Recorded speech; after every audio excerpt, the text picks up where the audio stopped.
My last two projects that have been funded, the last one was funded by Ciencias in Colombia, and this was a public call for research on responses to COVID-19. And then the one that I led before that was when I was still working in the UK in Manchester, and I led a study on the role of evidence in decision making about innovation. In terms of my experiences in participating for calls, I think the last one I got funded with Ciencias, it was a public call, and I think it came out on the Tuesday or Wednesday of a week back in March at the early stages of COVID-19 in Colombia, and we actually had to put the bid in by the Friday evening of the same week, which included obviously the scientific aspect of the bid, the budgetary side, and I think various permissions to actually submit it as well. So it was actually it was quite tough because we had to put it together very quickly, and then you just had to be very careful what you kind of promise when you put a bid in that quickly, because then if you get the money you have to deliver it. But yeah, that was quite a rapid process. In terms of leveraging external resources and the importance of that for developing a research agenda, I think it's been very important because you need research money in order to pursue your research interests, or you need to work with someone who's got money for you to work on their project. So if you're interested in research, it's very important to apply for grants and work on externally funded grants, because it normally gives you the time and the resources to pursue quite ambitious projects.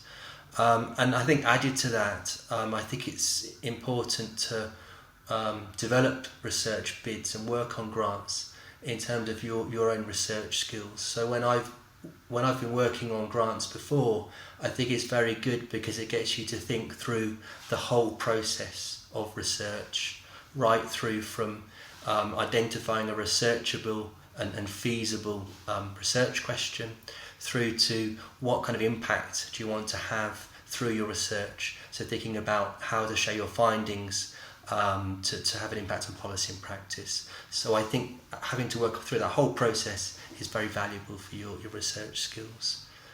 In terms of working on projects with external resources, I suppose I'd go back to the Ciencias example, and so I've been working on that project since the 11th of May, and it's an 8-month study, so our final report's due in January next year. It's been quite an interesting experience for me because I think in Colombia the way you evaluate research projects is very, very rigorous. So for our 8-month study we have to submit 3 reports, so 2 progress reports and then a final report in January, and then in between that we'll have meetings with the funder and perhaps submit updates on progress, so timelines and so on.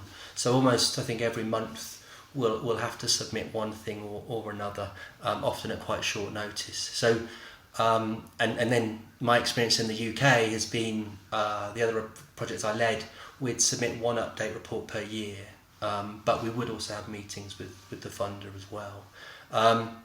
So it's quite rigorous, but I think the benefit of that is that if you've got a close relationship with the funder, it means that you can pick up issues quite quickly in a timely way before they get out of control. So perhaps if you're having issues with data collection and so on, you're able to discuss that with the funder and find a solution together.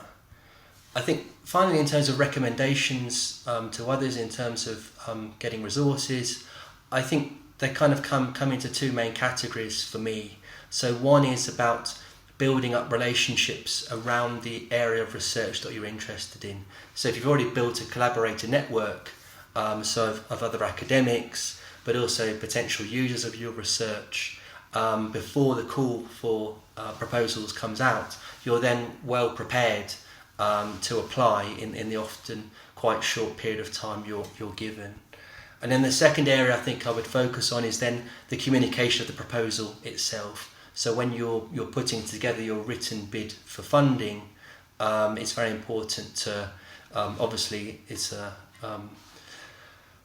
cliche, but you need to answer the question and also check what the question descriptions are, that often maybe hide extra information you have to share. I think also to tell your story of innovation. So a research grant's normally about adding to existing knowledge in a particular area. So what's the interesting story of innovation that you're telling through your research? Why does this research matter, and why should it be funded?